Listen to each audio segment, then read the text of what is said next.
Hey guys, welcome back to my channel. In today's video, I'm going to go over this new TV series that came out in March 20th. This is a true story that was made into a series on Hulu, currently out, called The Act, based on the 2016 BuzzFeed article that detailed the 2015 crime. I'm going to go over my thoughts and opinions on this whole crime at the end of the video, but I'm basically gonna go through what the movie is, what the actual true story and everybody that is involved, and it's gonna have spoilers, so I want to warn you now before I get into it that it's spoilers in here. So if you haven't seen the movie or the TV series The Act, I encourage you to go watch it first and then come back if you want to hear my thoughts and opinions on it. If you have watched it, welcome. If you want to hear my thoughts and opinions, then just keep on watching. Gypsy Rose Blanchard was the daughter of Claudine, aka Dee Dee was her nickname, Blanchard, an overprotective woman who deceived the world into believing that Gypsy Rose was suffering from a series of illnesses from the age of 7 to 19 years old, when in reality she was 100% healthy. Claudine committed fraud by creating multiple donation pages, allowing people all over the world to donate to Gypsy for medical expenses.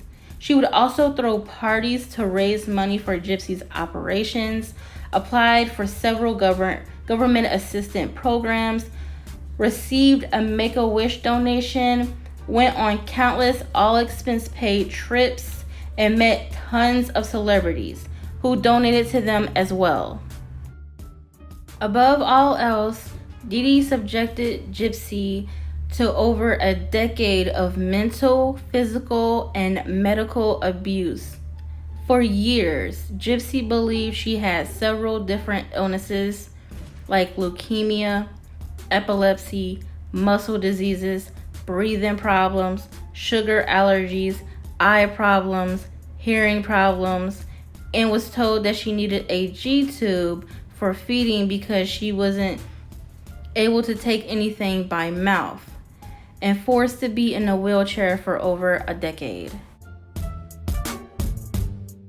Even though Gypsy always knew she could walk, Gypsy wanted nothing more but to be a normal girl. She wanted to have friends, boyfriends, go to school, the simple things. And after a trip to the doctor, Gypsy overheard the doctor talking to her mom, saying that she had no sugar allergies. And furthermore, there was no doctor report documents showing any medical history showcasing all the illnesses that she was told she had. All documents that existed, the only ones that ever existed, was written by Dee Dee herself, describing in grave detail all the illnesses she felt her daughter Gypsy Rose had. The doctor describing the sugar allergies said she had no sugar allergies, and that the Pediasure that Dee Dee would mix with regular food and inject it into her G-tube in order to feed her had high levels of sugar, meaning she would give this to Gypsy every time it was time for Gypsy to eat.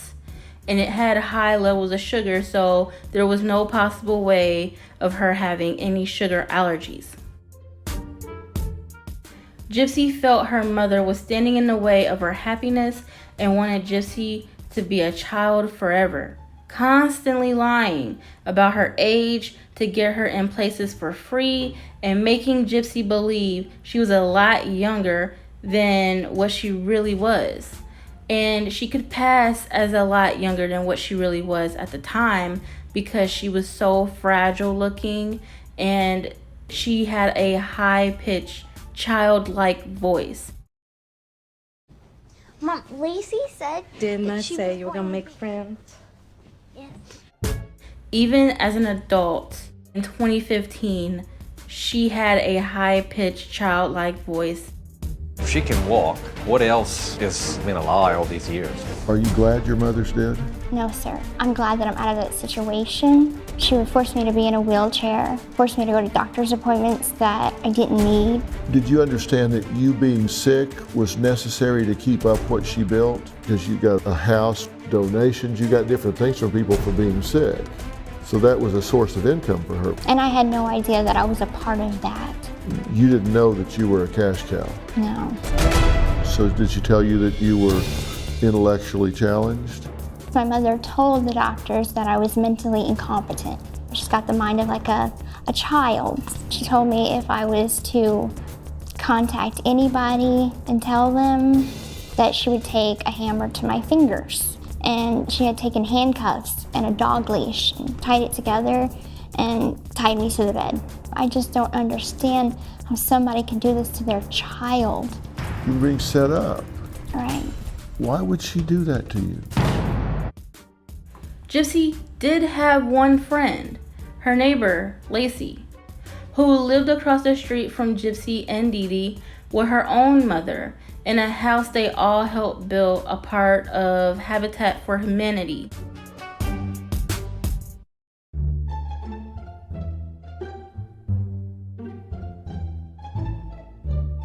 She confided in Lacey about everything, knowing Lacey would keep her secrets. But Lacey had a hard time deciphering what was real and what was reality whenever Gypsy would talk. Whenever Gypsy would talk, she would talk as if she was a Disney princess. And she told Lacey that one day, her Prince Charming she met online, a Christian dating site, and that he was going to rescue her and they were going to live happily ever after. Nicholas Godejohn was the man Gypsy met on a Christian dating site. Nicholas is a man who suffered from Asperger's disease and multiple personality disorder. He was told he would always have the mind of a 15, 16-year-old. They talked, text, and video chatted for 2 years before they met in person. Gypsy felt trapped with her mother, and she would always confide in Nicholas. She felt her mother would never approve of Nicholas, so she convinced Nicholas to kill her mom. Within his dark side personality, he called Hector. June 2015, Gypsy helped plan her mother's murder with the help of her boyfriend, Nicholas. She stole a knife and gloves from Walmart and paid for Nick to come to her house and carry through with the murder. Once Gypsy handed Nick the knife and ran into the bathroom ordered by Nick, Nick told Gypsy if he's gonna do this, he's gonna do this his way.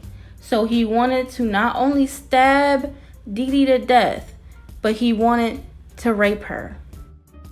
To stop him from raping her mom, she made a deal with Nicholas and said that after he kills her mom, he could rape her instead. Once Dee Dee was dead, they went into Gypsy's room and they had sex. They then packed and took all the money Dee Dee had from all the donations all those years. They called a taxi and went into a motel for a few nights. They planned to stay with Nick's mom for a while, and they mailed the knife and gloves to his mom's house, who then disposed of it in a lake by his house. Once at Nick's place, Gypsy posted on Dee Dee's Facebook that she was dead and Gypsy was taken. Neighbors, worried, called the police and tracked the IP address to Nick's place. They were arrested, and while Nick admitted to the stabbing murder of Dee Dee, Gypsy took little to no blame at first.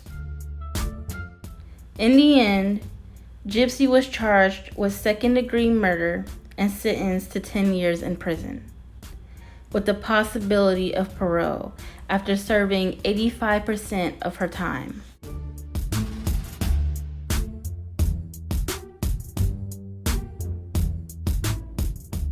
Nicholas Godejohn was charged with first-degree murder and sentenced to life in prison without the possibility of parole.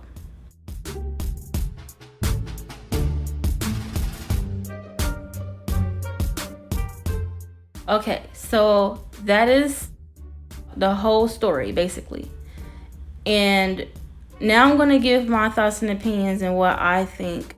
I watched the first season of The Act. Partial of what I said came from the series itself. But the series is a dramatization of the actual events that took place. It is not exact. There's a lot of things off about the series. So Gypsy knows that this is a series and she's okay with it, as well as her family and friends / neighbors aware of the series as well. A lot of them have mixed feelings on the series. A lot of them aren't happy about it either. One of the main things they seem to all agree on is that they're making Dee Dee seem more harsh than she really was. For those of us who have read the article and read the entire story and know the entire story of Gypsy and Dee Dee on BuzzFeed, know that this is definitely a dramatization of the actual events that took place. Whenever there's a movie that comes out that is based on a true story, it is never exact. It is never going to come out being like, exactly what happened. Things are changed, names and, certain situations is left out, and some situations are over the top to make people more immersed into the TV series or the movie that comes out that's based on the true story. So I read the article, BuzzFeed, but this I've never heard of anything quite like this before. It was very shocking, so I definitely wanted to come on and make a video on it and give my thoughts and opinions on it. I've never heard the story before. This happened, again, like I said, this happened back in 2015. This was ongoing for Gypsy and her abuse for years. I never heard anything like this in my entire 28 years of living. I feel like I can relate to Gypsy though, because I have undergone my own abuse when I was a child. Not to the extreme, nowhere near the extreme of Gypsy. My thoughts on her sentence: 10 years with the possibility of parole after 85% of her sentence is served. I think that's reasonable compared to what her other options were. Execution or life in prison. So since she took a plea deal and admitted to conspiring to kill her mom, they gave her 10 years. Also, they took pity on her because of all the abuse she suffered for over a decade. Well, all that being said, the jury gave her 10 years. And like I said, I agree with that sentence. I don't think she deserved to get, executed. I don't think she deserved death. I don't think she deserved life in prison. She didn't actually do the murder. She told her boyfriend to commit the murder. I don't think she has it in her. I don't think she would ever have it in her to do it herself, because when her mom had diabetes, she had type 2 diabetes, and she had to get a shot injected into her stomach. Gypsy had a hard time giving her the shot, and stabbing her with a needle, let alone stabbing her with an actual knife to kill her. I don't think she would ever be able to do that, which is why she asked Nicholas. And knowing that Nicholas has multiple personalities, I knew that she would, I knew that she knew that Nicholas would have no problem in doing this for her, because he loved her so much, and that he can just tap into one of his personalities and he don't have to deal with it. In his mind, someone else is dealing with it, who went by the name of Hector. Yeah. So with Nicholas's with Nick's sentence, he actually got life in prison, first degree murder, life in prison without the possibility of parole. So he will not see the light of day ever again in his natural born life. And do I think that his sentence was right? Not necessarily. I want to say yes, and then I want to say no. Mostly no, because he was talked into doing it.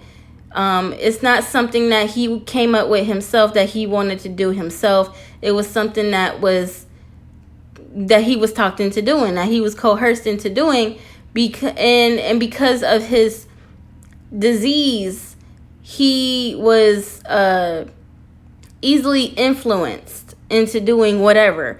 And on top of, having so much love for a woman, and what he said in his own trial, saying that he's never had the love of a woman before, and he never knew what it was like to love someone so much, that he was willing to do anything, whatever it took, to make her happy.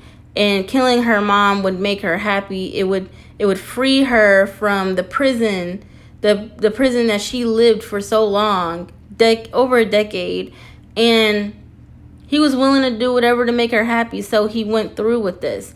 I don't think he would ever decide to do it on his own. If he did not have this disease and he did not have multiple personalities. So with all that being said, I don't think that he deserved life in prison, but murder is murder.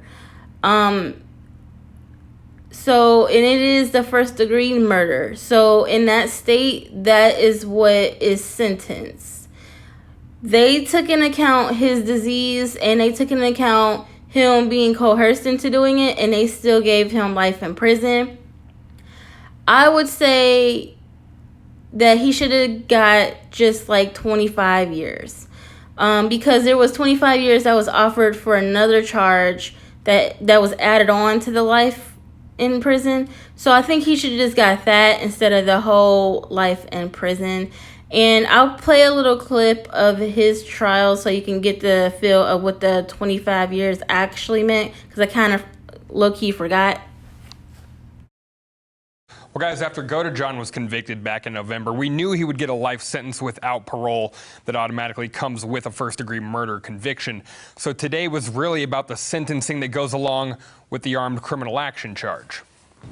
We, the jury, find the defendant, Nicholas Godejohn, guilty of murder in the first degree. That was back in November, the last time we saw Nicholas Godejohn, but we knew it wouldn't be the last, as today he emerged for sentencing before the same judge, David Jones. The guilty verdict for count 1, the first-degree murder, earned Godejohn a life sentence with no parole, so today was essentially a formality. As to the armed criminal action, count 2, I guess really the only issue we have is count 2. The armed criminal action stems from the knife Godejohn killed Dee Dee Blanchard with. Judge Jones heard first from the state, who asked for a sentencing of 30 years. The basis of that charge, which was the knife being used to commit the first-degree murder, is to consider the savage nature that it was used. It was used to its fullest capability. The defense countered, requesting the lightest possible jail sentence.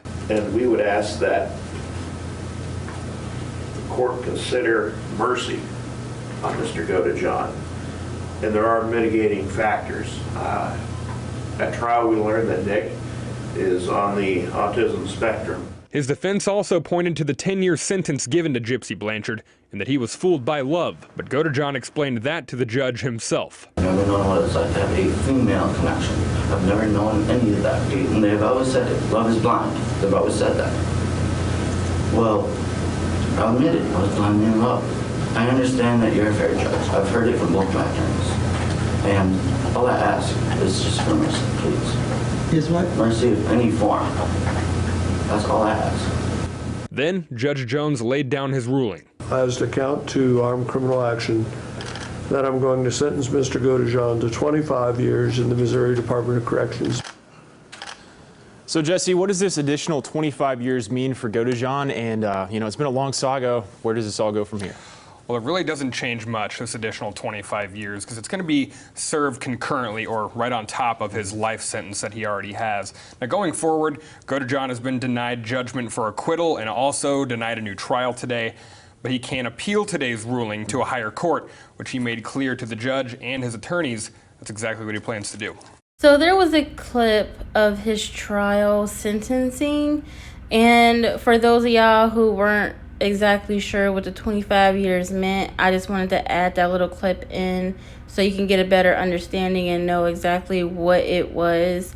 It was just basically added on to, it's another charge that he had gotten charged with because of the fact that he used a knife, and it was just added on to his life sentence. He'll be serving that 25 years, and then they'll go on into his life sentence. So, I mean, do I think that he deserved a whole life sentence without the possibility of parole? No, I don't think that, even though it was savage of him to, do what he did. But like I said, I feel like he was coerced into doing it, and then him being diagnosed with multiple personality disorder and Asperger's and autism and all of this other stuff. Like, I don't feel like he was in his right state of mind, and they should have looked more into that because of that.